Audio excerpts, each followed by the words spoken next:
story of the emperor's new clothes. Is that similar to stories told here in Kazakhstan?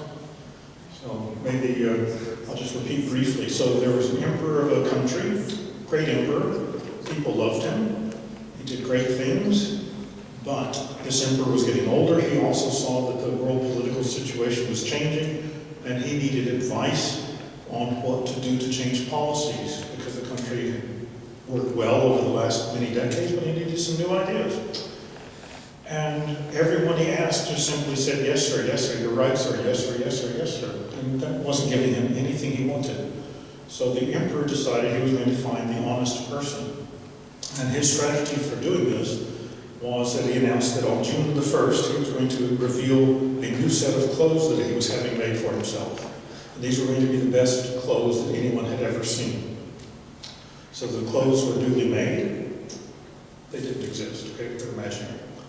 And here's his servant holding up the train of his cloak, going out to the balcony. So the king goes out to the balcony and stands in front of the people, and they all cheer and say, "Oh, sire, the most wonderful clothes ever, da da da da da," yeah?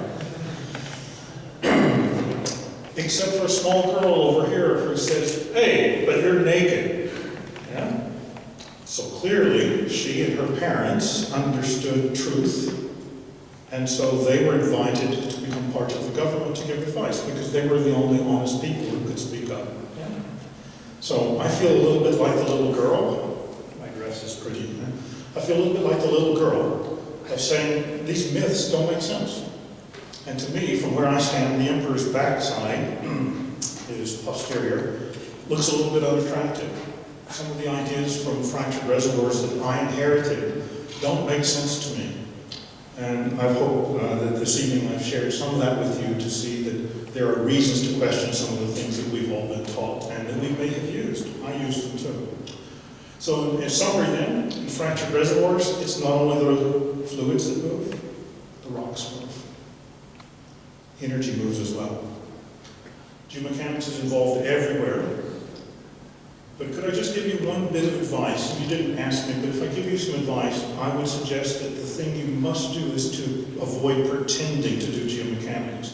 And what I mean by that is, someone has given you some tool or some equation and you just put some numbers in it, the outcome numbers, like the stress, and you push a button and it calculates something.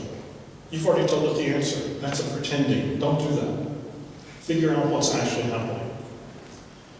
Expertise is available. This is not me making a marketing pitch for my consulting services. I don't have much time and I don't do a lot of consulting. But there are people out there with smarts. There's more people than me. Gary's not the only smart person. There's a lot of people that understand these things. If you have issues, there are people out there, but do be aware. It's costly to invite them in. I'm not talking about their fees. It costs you because you have to work hard. You have to change your workflows. It takes more time. That's a cost. But if you're trying to get a right answer for something that is otherwise not working, this is probably a cost worth paying. So that's the end officially. A lot of slides. I got through them pretty much on time. I want to express thanks to all the people who have helped me over many years. Some people who have helped me most are those who have been my critics. Because since I know I'm right, I don't expect I'm right. Since I know I'm right, if I'm being criticized, it normally means that I didn't explain things well enough. So even criticism is welcomed. In a moment I'll take some questions. If you have critical questions, that's fine. If you have compliments, I would be embarrassed, but maybe you'll listen to them. Anyway, we have some questions in a moment, but the last slide is this one. Feedback is important. The SPE is desperate for feedback on all of these distinguished lectures. So what they do is they offer a prize to the section, that's you, who have the highest return rate, rating the lecture as perfect.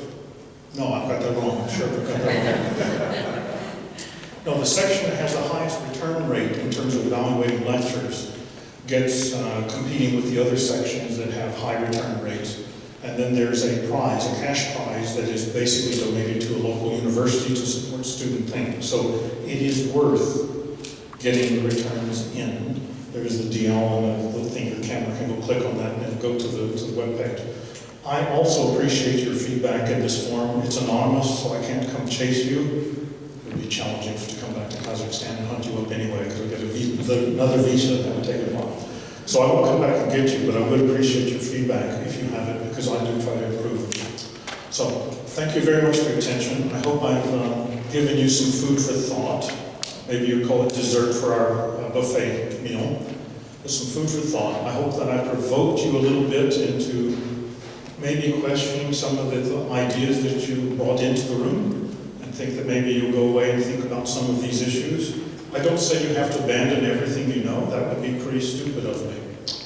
But if occasionally you can think along these lines and improve how you think about geomechanics, I think that would be a good outcome. So thanks for your attention. If you have questions, I'd be happy to address.